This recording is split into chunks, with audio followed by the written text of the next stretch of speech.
Olá, bom dia, bem-vindos ao nosso canal, ao nosso novo episódio. Esse já é o 5º episódio que a gente está colocando no ar.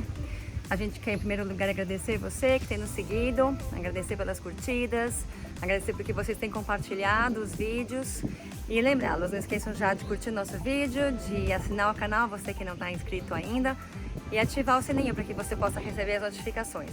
A gente vai falar um pouquinho hoje sobre a nossa saída do Brasil, um pouquinho de aventura, um pouquinho de história, umas fotos, uns vídeos, umas filmagens interessantes, então espero que vocês curtam. É isso aí.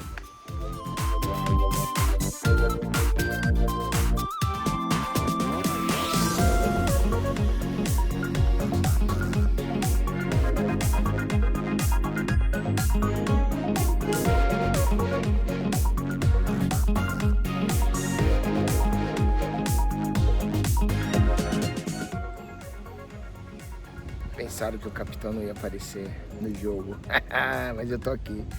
Então, a Helena falou que hoje a gente vai falar sobre a nossa saída do Brasil. Eu acho que todo mundo que compra o veleiro tem um sonho, né, de sair do Brasil, de saber como é que é outro país.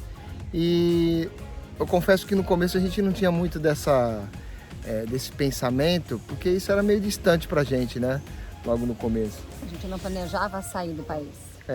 Então, a história na verdade foi assim, a gente comprou o veleiro, a história que vocês já conhecem, mas a gente precisava contar para os nossos pais, né? Para as crianças. Primeiro para as crianças, depois para os nossos pais a decisão. E assim, foi interessante a reação deles, né? Foi diferente, né? Foi diferente. Os nossos filhos, graças a Deus, são diferentes um do outro, né? O João e a Maria, né? A gente, quando contou para eles, contar de cada vez, né? Mas a Mari e o Juca, vocês vão ver uma fotinho deles quando pequenininhos aí. Eles eram pequenininhos, né? Maria tinha 7, o João tinha 9 quando a gente embarcou. E quando eu contei pra Mari, ela ficou empolgada. A Mari é muito aventureira, ela é muito parecida com o Ricardo nesse sentido. Então ela ficou super empolgada, nem questionou, quase perguntou onde é que eu assino, né? E o Juca, em contrapartida, ele já parece um pouco mais comigo. Então ele reflete, ele pondera, ele questiona, observa, assim. Então, ao mesmo tempo que eu também tinha as minhas inseguranças, né, com relação à vida a bordo, tudo. Então, enquanto eu falava para ele, né, tentando explicar que, olha, é uma coisa que de repente a gente pode voltar atrás, apesar da gente estar vendendo tudo, a gente tinha, se não der certo, não deu certo, dá um passo para trás e recomeça. Enfim, explicar isso para ele. Não sei como que ia acontecer isso, mas porque a gente tava vendendo tudo, né? A gente vendeu a casa, vendeu o carro. Né? Daria. Ficaria, enfim. Mas tudo bem. Então, ao mesmo tempo que eu explicava para ele, eu tava me explicando, né? Me acalmando, falando, ok, Helena, calma, vai dar certo, vai dar certo. E no final das contas foi todo mundo pro barco, né? Uma observação é que esse vídeo está sendo gravado mais de 7 anos depois dos acontecimentos, né? Então talvez vocês até agora estejam vendo uma foto do Juca e da Mari hoje. E vocês teriam uma noção do que aconteceu. Então, assim, o que a gente pode dizer hoje, né? E talvez a gente não pudesse dizer na época, é que valeu muito a pena. Exatamente. Né? Valeu muito a pena. Vocês vão ouvir agora um videozinho da Maria.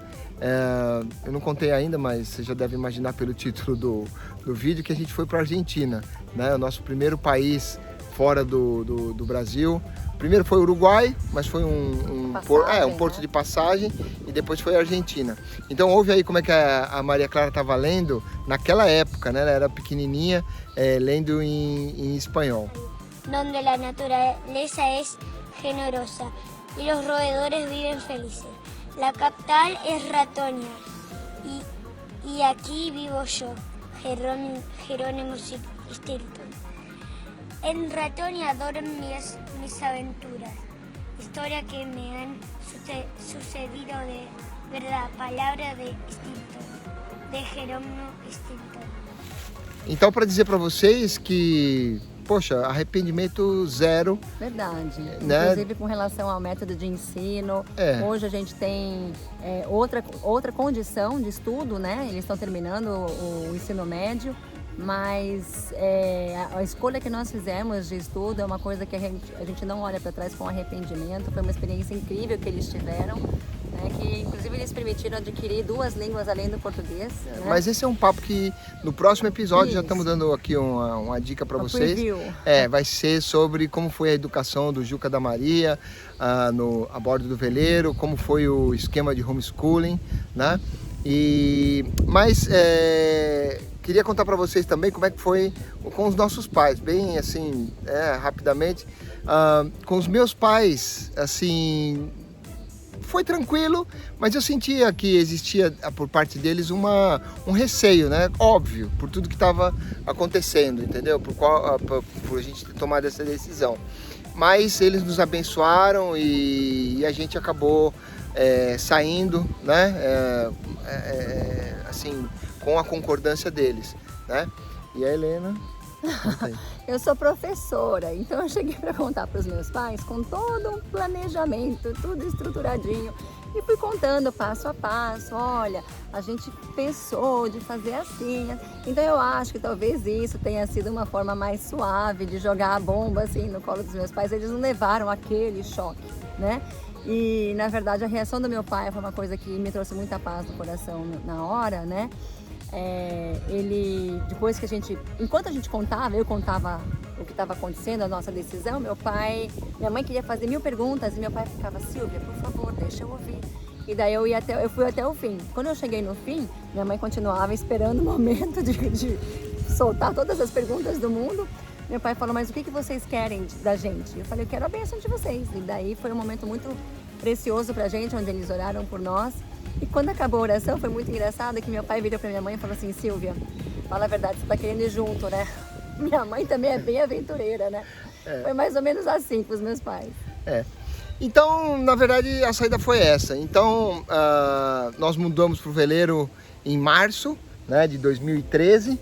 E aí a gente ficou naquela dúvida, vamos pro sul, vamos pro norte. Normalmente o pessoal sai pelo norte, vai para Noronha, faz Arrefeno e depois vai pro Caribe, né? E faz o que a gente já fez também depois da Argentina. É difícil, né?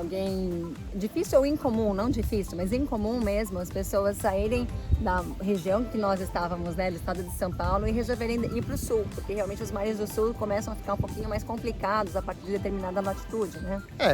Mas aí você vai ver, a Helena vai mostrar para vocês agora a nossa rota, né? Nós saímos de Ilhabela e justamente estava tendo aquele cruzeiro Costa Sul da BVC, né? Associação Brasileira dos Velejadores de Cruzeiro, e nós resolvemos nos inscrever e fomos juntos, passamos lá pelo Canal do Varadouro, fizemos tudo isso. Só que junto com o Costa Sul estava descendo o grupo de argentinos que já tinha subido no ano anterior com o Cruzeiro de la Amistad, né? O Cruzeiro de la Amistad é um cruzeiro, um grupo, né? Uma flotilha de veleiros que sobe da Argentina para o Brasil até Búzios e fica um tempo lá e depois começa a descer.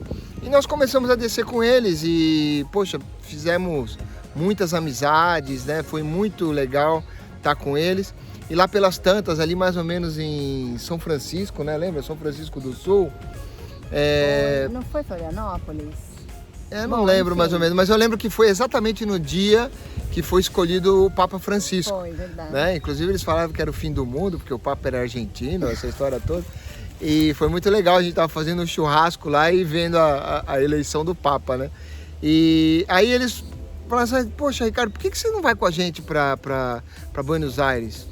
Aí eu olhei pra Helena, né, cara, falei assim, cara, eu sou novo nesse negócio, entendeu? Então, e aí a Helena falou assim, vamos. Eu falei assim, tá, tem titica de galinha na cabeça, pô, você não sabe nem se tem o que precisa. Entendendo. Não, mas você não fala. Cara, eu falei, cara, não sabemos nem onde tá o passaporte. Ela falou, não, já tá lá, tá comigo. Precisa de passaporte. Precisa de passaporte, pô. Eu sei. Né? Documentação do veleiro. Eu estava mais empolgada com a ideia de conhecer um país novo, falar uma língua nova e conhecer lugares. Eu nem pensei, obviamente, né? Eu nem pensei assim na parte prática da coisa. Né? Mas para ter uma ideia, a ideia inicial era a gente ir só até Florianópolis e voltar para Ilhabela. E depois, sei lá o que a gente ia fazer, ia ficar velejando por ali, porque eu precisava aprender, gente. Lembra dessa história? É verdade, eu não sabia velejar, entendeu? Para mim, bombordo, sei lá, não sabia nada. Mas até nisso, né, estarmos juntos com os argentinos e os brasileiros do Cruzeiro Costa Sul foi muito positivo esse pedaço de viagem, porque era tínhamos quantos? 15, 20 barcos 20 navegando barcos, juntos, contando os 2 cruzeiros, né? E a gente ia ensinando para o outro, aprendendo, e o Rick é muito observador. Ai, que vento gostoso! O Rick é muito observador, e conversa e pergunta, e vem gente a bordo, e a gente vai no barco do outro, e vai conhecendo. Então isso foi muito positivo, essa troca foi um momento de aprendizado muito grande pra gente. Gente, estamos pegando vento na cara, assim, não sei se vocês estão ouvindo esse zumbido aí no microfone, mas tá é uma vento na cara. delícia. Eu vou tentar pôr no través aqui, ó, vamos pôr no través, não dá. Tá vendo? Agora eu já aprendi como é que é esse negócio de vela, é través, entendeu? Vento na cara, né? Mas naquela época a gente não sabia muita coisa não. O barco ele ia que nem um caranguejo, entendeu? Eu tava caranguejando pelo oceano e eu evitava ao máximo andar com motor, cara, sabe assim... Eu tinha uma certa, não, cara, o barco é a vela, não é pra usar motor. Então aquele vento na cara, bicho, eu dando bordo pra tudo lá, e dar bordo com um veleiro de quase 50 pés não é uma coisa tão fácil, né? E isso exige muito da tripulação. Então teve uma perna que você vai ver aí no mapa que era entre Santos, entre Cananéia e Joinville, né, que a gente acabou saindo, até Florianópolis. Era uma perna mais longa. E foi complicado, né? O vento não estava favorável, tinha acabado de passar eram 17 horas de viagem só. É que a gente resolveu sair no final da tarde, a gente pegou um vento que eu pelo menos, né? A tripulação lá no barco não estava esperando. Mas 17 horas, os caras estavam acostumados, pegava congestionamento na estrada de 4 horas, ficava quase louco. Mas eu digo, 17 horas de viagem pra gente. Eu acho que naquela época, acho que foi a perna mais longa que a gente tinha feito. A gente tinha feito acho que até 12 horas de perna, mas enfim. E o mar ruim, lembra? O mar saindo de Joinville, né? Exato. Então assim, pra gente foi uma perna que foi um desafio mesmo. Essa perna de Joinville e a Itajaí. Bom, quando chegou em Florianópolis, os argentinos estavam em casa já, né? Porque Florianópolis é a terra dos argentinos. E nós resolvemos aceitar o convite. Eles falaram, olha, a gente vai passar por Punta del Este, vocês não vão precisar pagar nada. O cara falou que já tinha marina de graça e já comecei a me animar, né? Tá vendo? E aí quando chegar em Buenos Aires, você também não vai... a gente pode te dar uma cortesia na marina e essa história toda. Eu falei, bom, tudo bem. E fomos. Chega mais pertinho um pouco, Mari.